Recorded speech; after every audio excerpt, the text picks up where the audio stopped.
இன்னைக்கு இந்தியாவுல இருக்கிற reserve bank of India 1935 Ambedkar எழுதின புத்தகத்தை வச்சுதான் வந்துச்சுன்னா எத்தனை பேரால நம்ப முடியும்? இன்னைக்கு நம்ம ஊர்ல வெளிநாட்டுல எழுதின ஆத்தர்ஸ் உடைய புத்தகம், அவங்களுடைய கவிதைகள் அதெல்லாம் படிச்சுட்டு இருக்கோம் இல்லையா?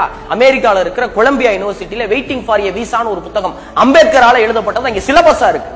என்னங்க என்ன இருந்தாலும் அவர் சாதிக்காக போராடினவர் தானே அப்படின்னு உங்களுக்குள்ள ஒரு எண்ணம் இருந்தா அதை உடைக்கிறதுக்கான பதில் இது. 1942 வைஸ்ராய் கவர்மெண்ட்ல இருக்கும்போது தொழிலாளர் துறை அமைச்சரா இருக்காரு. 1942 நவம்பர் 27 7வது இந்திய தொழிலாளர் மாநாடு உருவாக்குறாரு. இன்னைக்கு ஆபீஸ்ல அரை மணி நேரம் கூட வேலை பார்த்தா நம்மளாம் கடுப்பாகிறோம். 8 hours தானப்பா டியூட்டி, நான் ஏன்ப்பா கூட நிக்கணும், கூட ஒரு மணி நேரம்னா ஓட்டி கொடுங்க அப்படின்னு கேட்கிறோம் இல்லையா? அந்த கேட்கறதுக்கான முதல் சட்டத்தை ஏற்றினது அம்பேத்கர். அதுக்கு முன்னாடி 14 மணி நேரம் வேலை பார்க்கிற சட்டம் இங்க இருந்திருக்கு. தொழிலாளர்களுக்கு 8 மணி நேரம் வேலை வாங்கி கொடுத்தது மட்டும் கிடையாது, அகவிலைப்படி, தொழிலாளர்களுக்கான காப்பீடு, இஎஸ்ஐ மருத்துவத்தில் எத்தனை ஏழை தொழிலாளிகள் போய் மருத்துவம் வந்து தங்கள் உடம்பை சரி பண்ணிக்கிறாங்க. இது எல்லாம் கொண்டு வந்தது அம்பேத்கர் தான். பெண்களுக்கு எவ்வளவு தூரம் போராடி இருக்கிறார். பெண்கள் மகப்பேறு காலத்துல சம்பளத்தோடு கூடிய விடுமுறையை வாங்கி கொடுத்தது அம்பேத்கர். சுரங்க பணிகள்ல பெண்கள் வேலை செய்யக்கூடாதுங்கிற சட்டத்தை கொண்டு வந்தவர். தொழிலாளர் நலனுக்காக இன்னைக்கு முத்தரப்பு பேச்சுவார்த்தை நடக்குது இல்லையா? ஒரு பெரிய தொழிற்சாலை ஏதாவது ஒரு பிரச்சனைனா தொழிலாளி, முதலாளி, அரசாங்கம் 3 பேர் உட்கார்ந்து பேசுங்கப்பா, பேசி தீருங்கப்பா. ஸ்ட்ரைக் எல்லாம் வேணாம், ஸ்ட்ரைக் அடிக்கடி பண்றதும் தப்பு, அதுக்காக ஸ்ட்ரைக் பண்ண கூடாதுன்னு தொழிலாளர்கள்ட்ட சொல்றதும் தப்புங்கிறத சொன்னது அம்பேத்கர். மகப்பேறு காலங்கள்ல பெண்களுக்கு சம்பளத்தோட கூடிய விடுமுறை கொடுக்கணும், சுரங்க தொழில்கள்ல பெண்களை ஈடுபடுத்த கூடாது, பெண்களுக்கு சொத்துரிமை வேணும் சொல்லி பெண்களுக்காக ஒரு பெரிய போராட்டம் நடத்தினது அம்பேத்கர் தான்.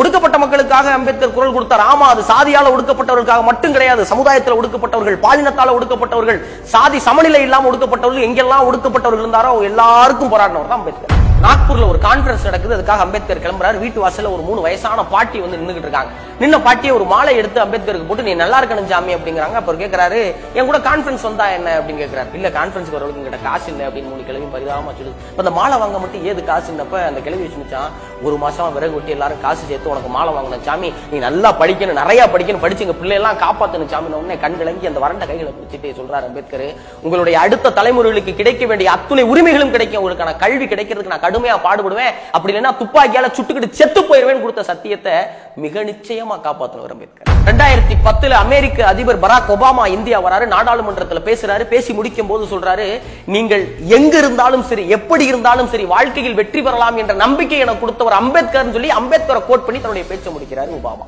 ஹிஸ்டரி தொலைக்காட்சியும் CNN, IBN நியூஸும் சேர்ந்து உலகத்தின் தலைச்சிறந்த மனிதர்களுடைய பட்டியல் எடுக்கிறாங்க. இந்தியா சார்பாக அதுல காந்தி இருப்பார்னு பார்த்தா காந்திக்கு பதில் அம்பேத்கருடைய பெயர் இருக்கு.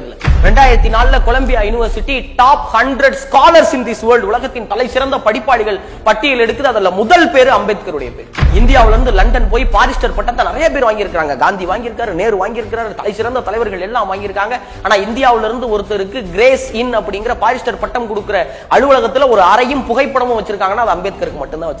ஆக்ஸ்போர்ட் யூனிவர்சிட்டியை சேர்ந்த ஒரு அறிஞர் கூட்டம் இந்த உலகத்துக்காக உழைத்தவர்கள் ஒரு பட்டியல் எடுக்குது. அதுல முதல் பேர் புத்தருடையது, 4வது பேர் அம்பேத்கருடைய. இவ்வளவு பெருமைகளை ஒரு மனிதனுக்கு ஏன் கொடுத்தாங்க, எதுக்காக கொடுத்தாங்க அப்படின்னா, ஒரே ஒரு சின்ன உதாரணம் சொன்னா நல்லா இருக்கும்னு நினைக்கிறேன். இந்திய அரசியலமைப்பு சட்டத்தை உருவாக்குறதுக்கு ஒரு 7 பேர் கொண்ட குழுவை நியமிக்கிறாங்க. அதுல அம்பேத்கர் தாழ்ந்த குலத்தை சேர்ந்தவர் அப்படிங்கிறதுக்காக ஒருத்தர் அந்த குழுல ராஜினாமா பண்ணி வெளியேறாரு. இன்னொருத்தர் அமெரிக்கா போறாரு, இன்னொரு மாநிலத்தை நான் டெவலப் பண்ண போறேன்னு போயிடுறாரு. இன்னொரு மிச்சம் இருக்கால டெல்லியிலே கிடையாது.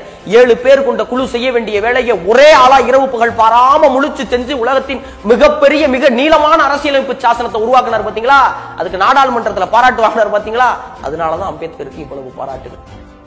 ஹிட்லர் ஒரு வசனம் ஒன்று சொல்லுவார், உனக்கு விதிகள் பிடிக்கவில்லையா, if you hate the rules follow them, go to the high and then kick it அப்படிம்பார்.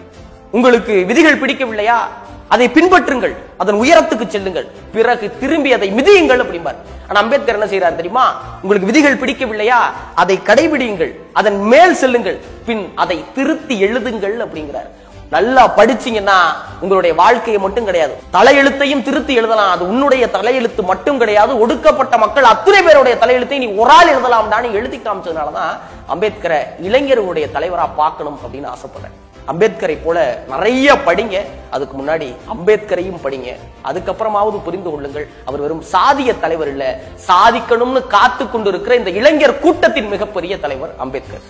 ஒருவேளை உங்களுக்கு இந்த காணொலி பிடிச்சிருந்துச்சுன்னா இந்த காணொலியை மற்றவர்களுக்கு பகிர்றதை தாண்டி நீங்க இன்னும் ஒரு முறை கேட்டுட்டு படிக்க ஆரம்பிங்க. உங்கள் தலையெழுத்தை மட்டும் கிடையாது, உங்கள் சுற்றத்தின் தலையெழுத்தையும் மாற்றுவதற்கு ஒரே ஆயுதம் படிப்பு. அவரை பத்தி தெரிஞ்சுக்கிறதும் நம்மளை பத்தி தெரிஞ்சுக்கிறதும் ரொம்ப முக்கியம்னு நான் நம்புறேன். நன்றி. பேசியது குமரன்.